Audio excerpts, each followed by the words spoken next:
નમસ્કાર. જન્મકુંડલીમાં દેવગુરુ બૃહસ્પતિ જે સ્થાનમાં બેઠા હોય ત્યાંથી 9 ઘર આગળ ગણો.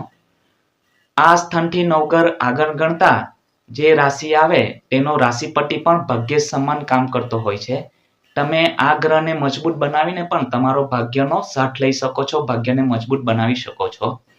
હવે સમજો કે દેવગુરુ બૃહસ્પતિ જે સ્થાનમાં બેઠા હોય તે સ્થાનથી 9 ઘર આગળ ગણતા જે ગ્રહની રાશિ આવે એ ગ્રહ જો કુંડલીમાં યોગકારક હોય તો તમે એમનું રત્ન પહેરીને તમારા ભાગ્યનો સાથ લઈ શકો છો, મજબૂત કરી શકો છો. પરંતુ જો 9 ગ્રહ આગળ ગણતા જે ગ્રહની રાશિ આવે એ ગ્રહ જો કુંડલીમાં મારક હોય, યોગકારક નહીં હોય તો તમે એમનું રત્ન ધારણ કરવું નહીં જોઈએ. પરંતુ તમે એ ગ્રહ સંબંધિત પૂજા પાઠ કરીને પણ તમારા ભાગ્યને મજબૂત બનાવી શકો છો.